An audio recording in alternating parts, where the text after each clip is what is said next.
जय श्री राम। नाहित कौशल नाथ के साथ कुशल गई नाथ। मिथिलावध विशेष ते जग सब भयो अनाथ।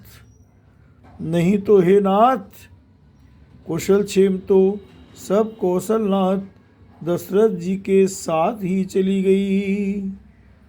उनके चले जाने से यूँ तो सारा समाज ही अनाथ हो गया, किंतु मिथिला और अवध तो विशेष रूप से अनाथ हो गए।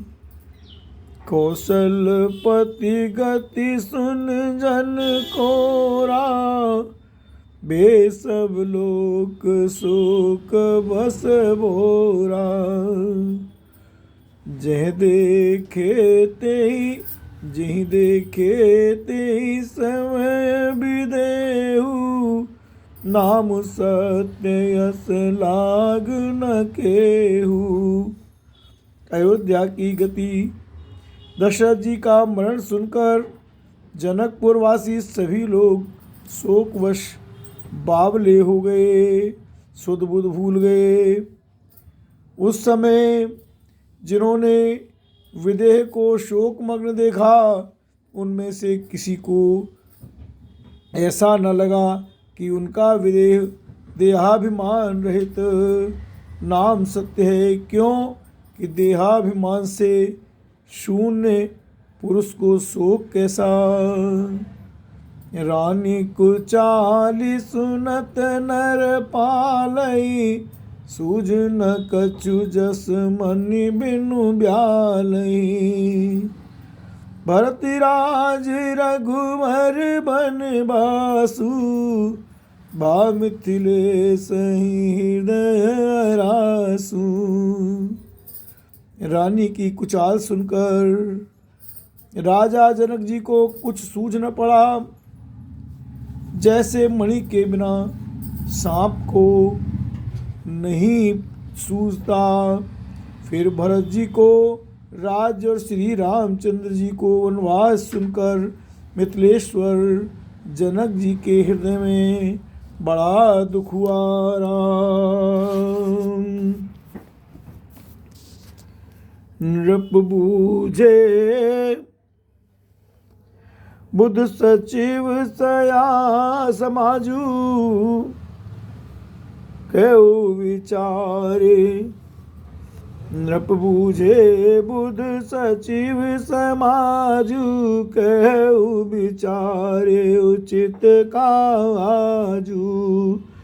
समुझि अवध असमंजस दो, चलिए की न कछु कह कछु को। राम राजा ने विद्वानों और मंत्रियों के समाज से पूछा कि विचार कर कहिए, आज इस समय क्या करना उचित है। अयोध्या की दशा समझकर और दोनों प्रकार से असमंजस जानकर चलिए या रहिए, किसी ने कुछ नहीं कहा। नृपहि धीर धरि हृदय विचारी, पठे अवध चतुर चरिचारी। बूझी भरत सति भाऊ कुभाऊ, आयो बेगिन होई लखाऊ। जब किसी ने कोई सम्मति नहीं दी, तब राजा ने धीरज धर हृदय में विचार कर 4 चतुर गुप्तचर अयोध्या को भेजे और उनसे कह दिया कि तुम लोग श्री राम जी के प्रति भरत जी के सद्भाव, अच्छे भाव, प्रेम या दुर्भाव, बुरा भाव, विरोध का भाव यथार्थ पता लगाकर जल्दी लौट आना। किसी को तुम्हारा पता न लगने पावे। गए अवध चर भरत गति, बूझ देख कर तूत। चले चित्रकूट ही भरत, चार चले तेरे हूत। गुप्तचर अवध को गए और भरत जी का ढंग जानकर और उनकी करनी देखकर जैसे ही भरत जी चित्रकूट को चले, वे मिथिला को चल दिए। दूतन आई भरत कई करनी, जनक समाज जथामति वरनी। सुन गुर परिजन सचिव महीपति, बेसब सोच स्नेह विकलवती। गुप्त दूतों ने आकर राजा जनक की सभा में भरत जी की करनी का अपनी बुद्धि के अनुसार वर्णन किया। उसे सुनकर गुरु, कुटुंबी, मंत्री और राजा सभी सोच और स्नेह से अत्यंत व्याकुल हो गए। धर धीरज करी भरत बढ़ाई, लिए सुभट साहनी बोलाई। घरपुर देश राखी रखवारे, है गए रथ बहु जान सवारे। फिर जनक जी ने धीरज धरकर और भरत जी की बड़ाई करके अच्छे योद्धाओं और सहानियों को बुलाया। घर, नगर और देश में रक्षकों को रखकर घोड़े, हाथी, रथ आदि बहुत सी सवारियां सजवाई। दुघरी साधि चले तत्काला, ये विश्राम न मगमई पाला राम। भोरे आज नहाई प्रयागा, चले जमुन उतरन सब लागा। वे दुघड़िया मुहूर्त साध कर उसी समय चल पड़े। राजा ने रास्ते में कहीं विश्राम भी नहीं किया।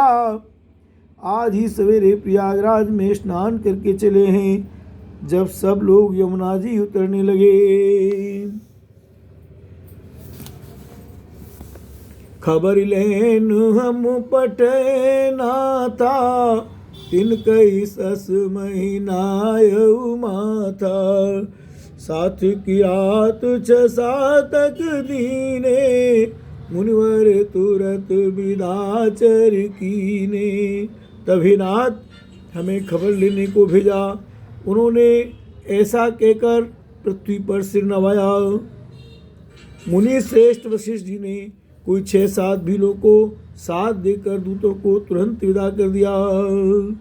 सुनत जनक आगमन सबो, हर से अवध समाज। रघुनंदन इस कोच बड़, सोच विवश सुरराज। सियावर राम जी की जय। जनक जी का आगमन सुनकर अयोध्या का सारा समाज हर्षित हो गया। श्री राम जी को बड़ा संकोच हुआ और देवराज इंद्र तो विशेष रूप से सोच के वश में हो गए। बोलो तत्सल भगवान की।